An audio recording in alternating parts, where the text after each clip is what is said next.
Irmãos, que a paz profunda que emana do coração generoso e amoroso do nosso amado Mestre Jesus desça sobre nós nessa tarde, mas principalmente que estejamos abertos a receber essa paz em nossos corações, para que ela faça morada em nós, hoje e sempre.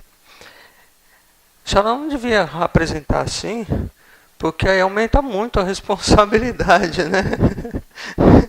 A gente fica difícil.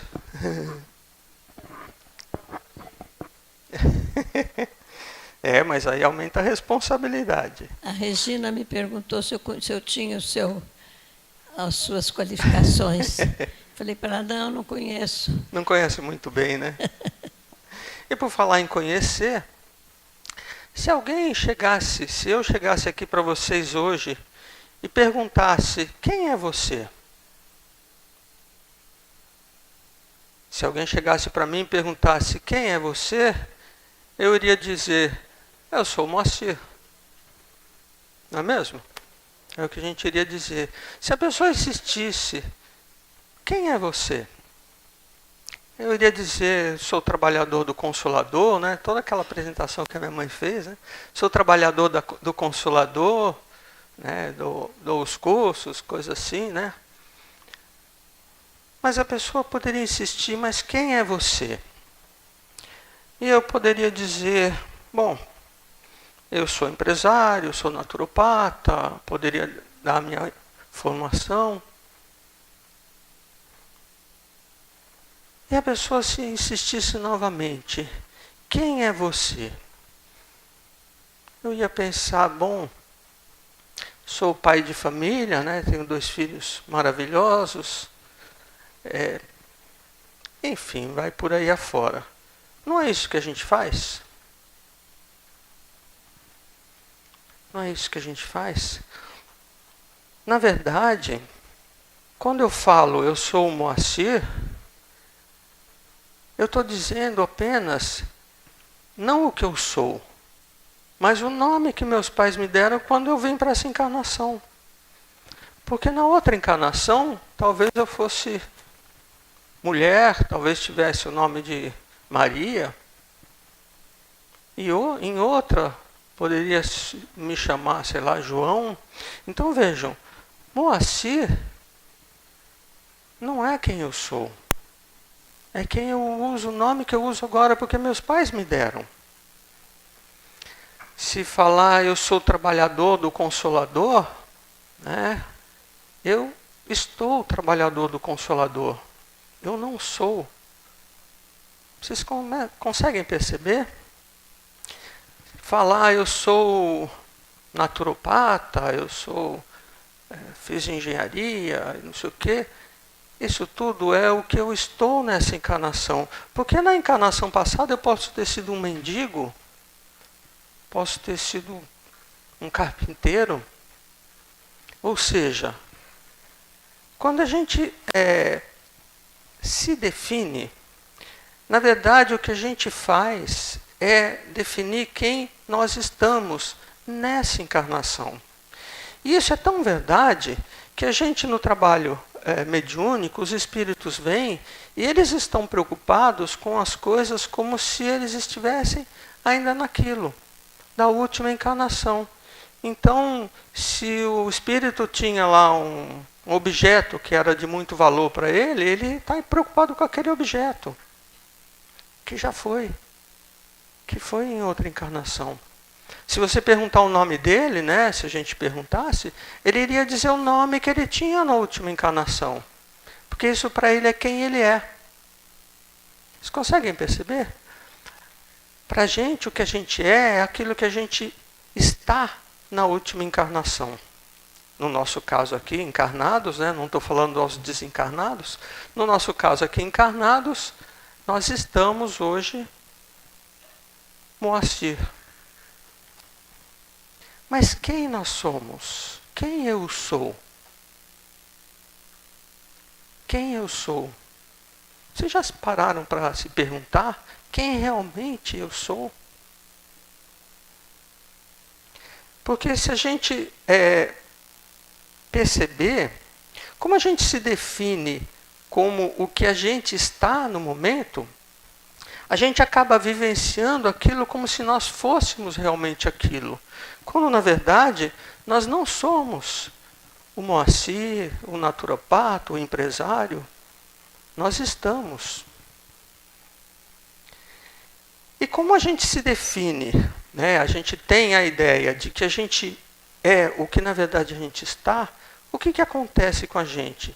Os nossos problemas ganham um imenso poder sobre nós. Os nossos problemas ganham um poder imenso sobre nós. Tanto é assim que nós perdemos o sono à noite quando estamos com um problema muito sério, é ou não é? Nós ficamos irritados, nós ficamos depressivos. Tem pessoas que tentam contra a própria vida, porque acham que a vida, o que ela é isso que ela está nessa encarnação. E com isso, quando elas conseguem, né, quando elas vão para o lado de lá, vamos dizer assim, como suicida, elas chegam lá e percebem que a gente vê isso toda semana quase na reunião mediúnica. Elas chegam do lado de lá e veem que não resolveu o problema. Porque o problema não era de quem ela estava nessa encarnação. E pior, ela não apenas não resolveu o problema, como ela arrumou um problema maior. Porque agora ela é uma suicida. Vocês conseguem perceber isso? Então vejam só. Como nós não sabemos, como nós não podemos até saber intelectualmente, a doutrina espírita nos fala, mas como nós não interiorizamos quem realmente nós somos, a gente acaba vivendo e deixando que os problemas que todos nós temos o tempo todo, às vezes um pouco mais, às vezes um pouco menos, mas todos temos. Alguém aqui não tem problema? Alguém nunca teve problema? Né? A gente sempre tem. Só que o que acontece? Esse problema, como nós não sabemos quem efetivamente nós somos, realmente, esses problemas ganham um poder sobre a gente. Ganham um poder muito grande. Porque no momento em que eu perceber que eu sou um espírito imortal, que eu entender isso, que eu sou um espírito imortal, que tive um começo, mas não terei fim. Quando eu percebo isso, desculpa, gente. Quando eu percebo isso, os problemas perdem o poder que tem sobre a gente. Perdem o poder que tem sobre mim. Por quê? Porque imagine vocês, o problema que vocês estão hoje, o maior problema que vocês estão hoje, seja qual for. Agora me diz uma coisa, na próxima encarnação, esse problema vai ter algum valor? Vai fazer algum sentido? Vai? Digamos que você fale, não, pode ser que sim. Tudo bem, daqui 10 encarnações, daqui 1000 encarnações, espero que a gente não precise ter 1000 encarnações, mas esse problema vai ter algum valor, gente. Então, no fundo, quando a gente entende o que nós somos, quem eu sou, os problemas perdem o poder. E passam a ser o quê? Passam a ser aprendizado. E quando eu olho para o problema como aprendizado, né, ele não tem mais poder de me fazer ficar sem dormir, de me irritar, de me deixar em depressão, de me fazer querer suicidar. Ele não tem mais esse poder. Porque eu percebo que eu não vou ter fim. Que a minha vida continua, que isso aqui é um momento. Apenas um pequeno momento. Vou voltar aqui. É um pequeno momento vivendo num corpo biológico nesse planeta. Gente, imagina na infinitude do tempo, uma encarnação de... Minha mãe está com 90 anos, vai fazer 91 agora, no outro mês. 91 anos, a gente fala, nossa, viveu o mundo. O que é 91 anos para quem tem a infinitude da vida. Para quem nunca mais vai morrer. Os problemas todos que ela teve durante esses 90 anos de encarnação, nessa encarnação, o que são? Se a gente pensar no tempo que nós temos, na nossa vida verdadeira. Então, a grande questão é isso, a gente começar a entender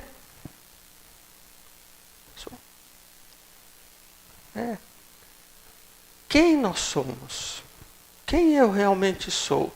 E para entender quem eu realmente sou, eu preciso entender, preciso saber de onde eu vim. De onde é que eu vim? E para a gente falar um pouquinho sobre isso hoje, eu vou trazer 3 aspectos, né? O primeiro, nós vamos falar da ciência.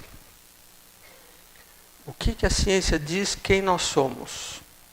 O segundo, eu vou falar sobre a religião, especialmente judaico-cristã, né? Eu vou usar judaico-cristã. É claro que a ciência tem várias teorias, a gente vai pegar só uma, a mais aceita de um modo geral, apenas para a gente fazer esse raciocínio, né? É claro que existem várias teorias. A religião também, né? As religiões têm várias teorias, mas vamos pegar essa judaico-cristã, que é a nossa origem, basicamente, né? E por fim, nós vamos olhar isso pelo lado do espiritismo e ver onde está o espiritismo colocado nisso tudo. Então vamos pegar primeiro pela ciência. Bom, não vou entrar em coisas teóricas, né? Nada, nem vou, quem é meu aluno aí, não vou dar nó em ninguém, na cabeça de ninguém, né, Marta? A ciência nos diz o seguinte, isso aqui é a teoria de Oparin de Haldane, né? Lá da década de 1920 e poucos. O que eles perceberam? Eles perceberam que a atmosfera primitiva, que a Terra primitiva, quando começou a esfriar, né, ela tinha na atmosfera, ao invés de oxigênio, ela tinha metano, hidrogênio, amônia, nitrogênio, tinha vapor d'água, tinha muitos vulcões em erupção, né, estava esfriando a Terra logo depois da sua formação, isso logo depois são milhões de anos, né? E tinha também, como tinha muito vapor d'água, tinha muitos raios, muitas descargas elétricas na atmosfera.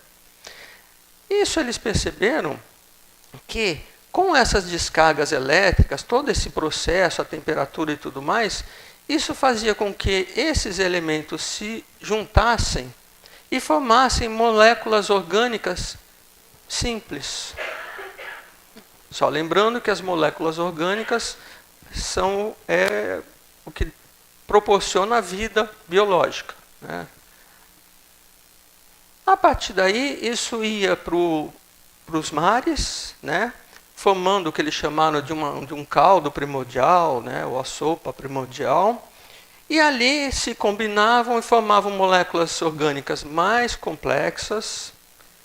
Depois, começaram a formar células e seres unicelulares. Então, a partir de um certo momento, até aqui são só compostos químicos que se uniram de uma forma determinada. Então, para a ciência, isso é aleatório. E aí, a partir de um certo ponto aqui, ele ganha, vou dizer bem o termo ganha, porque só pode ser ganha, vocês vão entender por quê, uma coisa chamada vida. Se transforma em seres unicelulares e daí vai a evolução, né? Vai evoluindo, né? E Darwin explicou bem, né, pela teoria da evolução, e vai por aí afora. Deu para entender? Tranquilo? Muito bom. E a religião? Se a gente for pegar lá na Gênesis de Moisés, né, lá fala que Deus, né, criou a água, ele parava sobre a água e tal, todo aquele processo. Aí no 6º dia ele criou os animais e, por último, do pó da terra, ele criou o homem à sua imagem e semelhança. Após criar o homem do pó da terra, né, ele soprou em suas narinas o sopro da vida. Então isso que está lá na Gênesis, né? Quem já leu a Gênesis está lá. Depois, né, pôs o tal do Adão para dormir, tirou uma costela dele e criou a Eva. Isso é o que está lá, né? E é isso que vem para nós das religiões. Do pó vieste, ao pó voltarás. Não é isso que a gente sempre ouviu? Se a gente parar para pensar, né, para a ciência nós somos matéria. Um conjunto de compostos orgânicos que se estrutura, que ganha em determinado momento vida, mas somos matéria. Concordam comigo? Para a religião, que deveria ter um outro modo de pensar, nós também somos matéria. Porque viemos do pó. E ao pó voltaremos. Percebem? Que mesmo para a religião, a visão é: eu sou matéria e, no caso, tenho um espírito que foi esse sopro divino. Tudo bem, gente? Né? Ou seja, para a religião também nós somos matéria e temos um espírito. E para o Espiritismo? O que o Espiritismo fala? O Espiritismo traz uma coisa muito interessante, o que ele chama de Trindade Universal. Então, quando Kardec pergunta aos espíritos, né, os espíritos respondem: Deus, que eles já tinham definido, né, inteligência suprema, causa primária de todas as coisas. Princípio material, né, o nosso fluido universal que vai dar origem à matéria, e um outro elemento, princípio espiritual. Esse princípio material e esse princípio espiritual são coisas distintas, que uma não se transforma em outra. Tudo bem? Só para deixar claro. Isso aqui é a parte de conceito para a gente entender o raciocínio. Tudo bem? Vamos então comparar o que a ciência fala, o que a religião fala e o que o Espiritismo fala. Vamos juntar isso tudo. Primeiro a gente precisa perceber que o Espiritismo ele não veio para se contrapor à ciência, nem tampouco à religião, mas veio para explicar. Né? Então vamos lá. O Espiritismo fala o seguinte: Deus criou o princípio espiritual, o princípio material. Ele une o princípio espiritual, ele coloca o princípio espiritual na matéria, para que o princípio espiritual, existindo na matéria, ou, como eu gosto de falar, estagiando na matéria, evolua. E vai evoluir a partir daí. Certo? Então vejam só. Para a ciência, elementos da matéria simples, por acaso, se reúnem e formam moléculas orgânicas. Para o Espiritismo, esse princípio espiritual começou lá no átomo, vem aprendendo, evoluindo, começa a formar substâncias cristalinas, né? Estagia no reino mineral, aprende sobre as forças, sobre as moléculas, formação de moléculas, e vem evoluindo, até chegar ao ponto que ele entra no estágio de matéria orgânica. A partir daí, o que acontece? Ele vai formar as moléculas orgânicas mais complexas, e vai chegar nesse momento aqui, onde ele vai aprender a absorver do fluido universal uma coisa que a gente chama de fluido vital, que os espíritos disseram para Kardec que é aquilo que animaliza a matéria. Sem o fluido vital, a matéria é inerte. Essa madeira aqui, essa mesa não tem ação, porque ela é inerte, não tem fluido vital. Nós né? Somos seres vivos porque temos fluido vital. Uma planta tem fluido vital. Então, o princípio espiritual aprende a absorver esse fluido vital nesse momento e se torna a partir daí vida. Vocês percebem que o que a ciência fez foi pegar um pedacinho de toda essa história que o Espiritismo explica para a gente e ela só enxergou essa ligação aqui, esse momento. O Espiritismo nos mostra que por trás disso aqui tem um princípio espiritual que está aprendendo e evoluindo. Essa que é a grande questão. Então, para a ciência, ela pegou só aquele início, ela só entende aquele início e acha que isso é aleatório, ao acaso. E para a religião? Bom, o que acontece?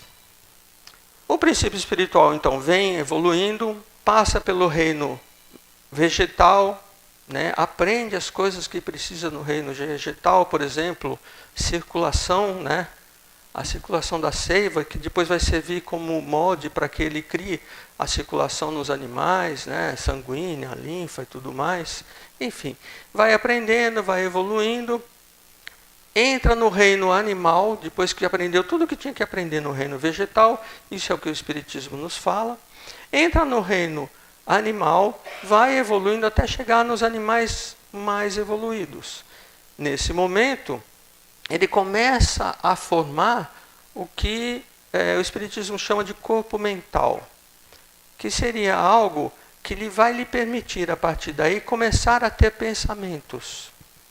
Porque até então ele não tinha pensamento, né? Você não pode imaginar que uma planta tivesse pensamento, né? Pensasse. Então ele vai aprendendo e vai passar a ter pensamentos. Pensamentos ainda fragmentários. Mas quando ele aprende a montar o seu corpo mental, ele começa também a desenvolver o que nós chamamos de perispírito. Né? Uma coisa comum para o espírita, né, é o perispírito. Começa a desenvolver. No momento em que ele está apto a formar o seu corpo mental completamente e a formar o seu perispírito, ele entra numa fase que a gente chama de fase hominal. Né? Ele passa a ser um ser humano, digamos assim. Nesse momento, o que ele faz? Ele forma para ele um corpo mental, forma o seu perispírito, e aí, perispírito é matéria, certo? E aí, a partir desse perispírito, que é o molde, ele vai formar o corpo físico. Tudo bem? Vejam só, se nós trocarmos a palavra Deus aqui, no que a religião fala, pela palavra ser humano, ou princípio espiritual, né, nós vamos ver que é exatamente isso. Então, o princípio espiritual criou do pó da terra, da matéria, um corpo físico, biológico, a partir do seu perispírito, a sua imagem e semelhança. Deu para perceber como é que isso... Né? Então, o que a religião pegou, o que a religião percebeu, foi desse momento. Ela não percebe tudo o que veio antes. Ela percebeu esse momento, que é onde o princípio espiritual se individualiza, entra no reino hominal e, a partir daí, cria para si um corpo. Cada encarnação, nós vamos criar um corpo novo. A nossa imagem e semelhança. O que seria a nossa imagem e semelhança? A imagem e semelhança do perispírito, de acordo com que aquela pessoa, aquele princípio espiritual, naquele momento, necessita para aquela encarnação. Né? Então, hoje, se eu sou assim, bonitão assim, né, é porque eu necessitava disso para essa encarnação. Não é mesmo? E que eu mesmo criei, pelo meu perispírito, a minha imagem e semelhança. Na próxima encarnação, eu posso vir como mulher. Meu perispírito, né, vai servir de molde para que eu tenha aquela encarnação. Tudo bem? Então, explicado dessa forma, né? E, na verdade, assim, Jesus já nos falou isso lá atrás, a gente que não se tocou, né? Tem um momento em que Jesus diz, está lá em João, né, capítulo 13, nos versículos de 8 a 10, né? O vento sopra onde quer, ouve sua voz, mas não sabes de onde vem nem para onde vai. Assim é tudo que é nascido do Espírito. Por que eu estou falando que Jesus já falou disso? Porque o termo em hebraico para vento e para sopro é o termo ruach, que é o mesmo termo que significa espírito. Jesus faz esse jogo de palavras em vários momentos, com o termo vento, com o termo sopro, né? Moisés fala lá do sopro divino nas narinas, né? O que é aquele sopro divino senão o espírito? A palavra em hebraico é a mesma, então vejam que Jesus já fala disso. O Espírito sopra onde quer, ouve sua voz, mas não sabe de onde vem nem para onde vai. Que é exatamente isso, de onde eu vim, para onde eu vou. Assim é tudo que é nascido do Espírito. Jesus em vários momentos, em várias passagens ele fala sobre isso, mas foi interpretado como vento, como sopro, né? Sem entenderem a questão que Jesus estava realmente falando, que era do Espírito. Rapidamente, é claro que isso aqui é um resumo, do hiperresumo, né? Na verdade, assim, tudo isso que eu falei agora é um hiperresumo, né? Do que está nos livros, né? Que a gente vai falar sobre eles daqui a pouco. Então rapidamente, né? Então a questão é, eu já sei de onde eu vim.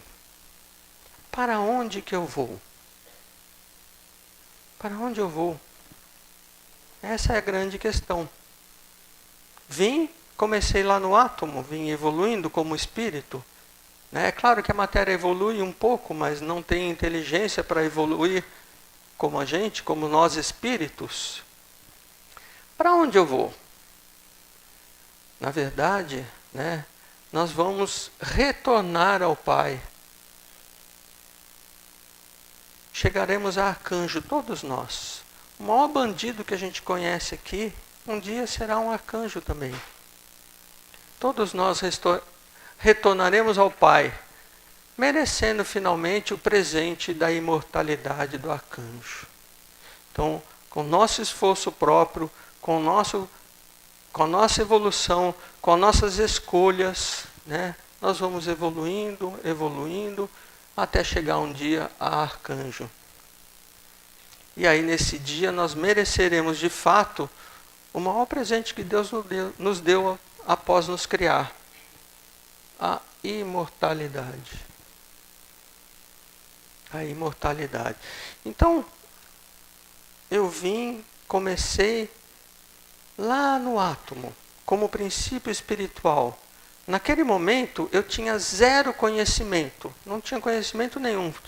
Estava recém-criado. Mas eu tinha 100% de possibilidade.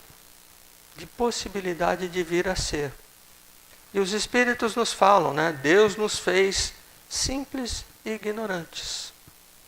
Simples, não tínhamos conhecimento nenhum. Ignorantes, não sabíamos nada. Mas tínhamos todo o potencial para vir a ser arcanjo. E todos nós seremos arcanjo. Na questão 540 do Livro dos Espíritos, né, os Espíritos têm lá no final, quase no final, essa frase que é muito conhecida, né?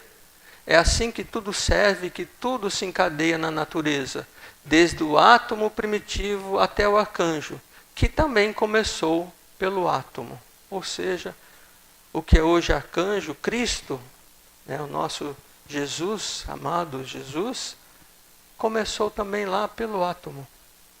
Um dia começou como princípio espiritual e teve todo o caminho de evolução. É claro que ele foi criado muito antes de nós, né? E que há 4,5 bilhões de anos atrás, ele já era um arcanjo. Vocês conseguem pensar? 4,5 bilhões, dá para imaginar? Que Jesus está conosco, cuidando do nosso planeta há 4,5 bilhões de anos. E aí uma perguntinha para vocês. Aquele problema que Jesus teve na última encarnação dele lá, há 10 bilhões de anos atrás, vocês acham que tem algum sentido hoje? Vocês acham que a crucificação de Jesus, tudo que ele sofreu, tem alguma importância, tem algum peso, algum poder sobre Jesus? Como os problemas têm para nós? Jesus sabia perfeitamente quem ele era, quem ele realmente era. Então esses problemas não tinham peso nenhum sobre ele. Não tinham poder sobre ele como nossos problemas têm sobre nós. Você deseja que seus problemas deixem de ter poder sobre você? Eu desejo que os problemas deixem de ter. Então qual é o caminho, gente? Qual é o caminho? Jesus nos fala lá, né? Conhecereis a verdade e ela vos libertará. O caminho para a gente deixar que os problemas tenham poder sobre nós é a gente conhecer. Como estava lá no templo de Apolo, né, em Delfos, né, na antiga Grécia. Conhece-te a ti mesmo. Estava lá, acima do templo de Apolo, em Delfos. Conhece-te a ti mesmo. E foi baseado nisso que eu empreendi uma jornada de estudo sobre essas questões, que resultou numa trilogia, em 3 livros. A trilogia De Onde Eu Vim Para Onde Eu Vou. O primeiro livro da trilogia, que é o que a gente está lançando hoje, oficialmente hoje, né? Que é De Onde Eu Vim Para Onde Eu Vou, o princípio espiritual. Onde a gente faz um estudo todo sobre o princípio espiritual, né? Sobre esse caminho, uma coisa que eu não falei aqui, né? A questão da filosofia, que também tem muito a ver, né? Só não dava tempo, mas que a gente vê também no livro.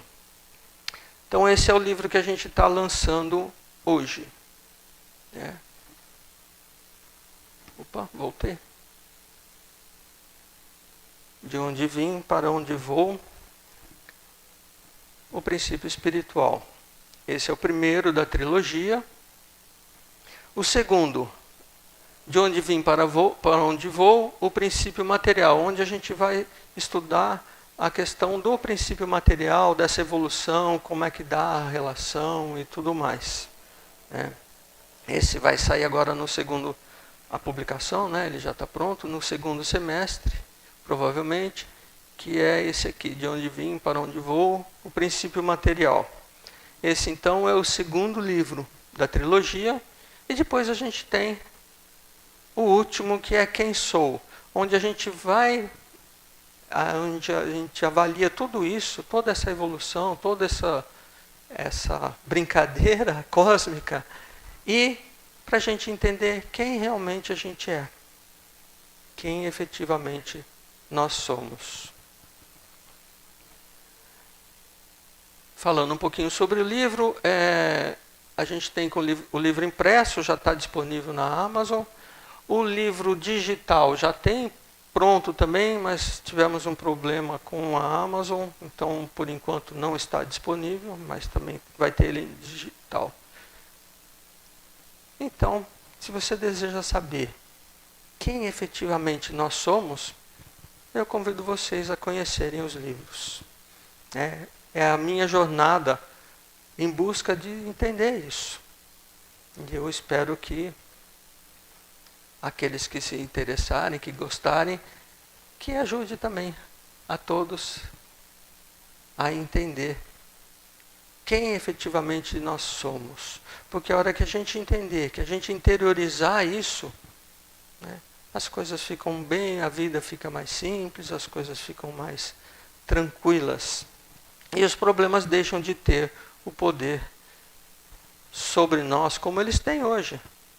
Por mais que a gente fala, os problemas não me governam, mas governam. É ou não é? Tira o apetite, deixa sem dormir, deixa irritado, faz a gente brigar, faz a gente ficar depressivo e tudo mais. Quando os problemas deveriam, se nós soubéssemos quem efetivamente nós somos, deveriam apenas ser formas de aprendizado. Para que a gente aprenda, para que a gente evolua e cresça.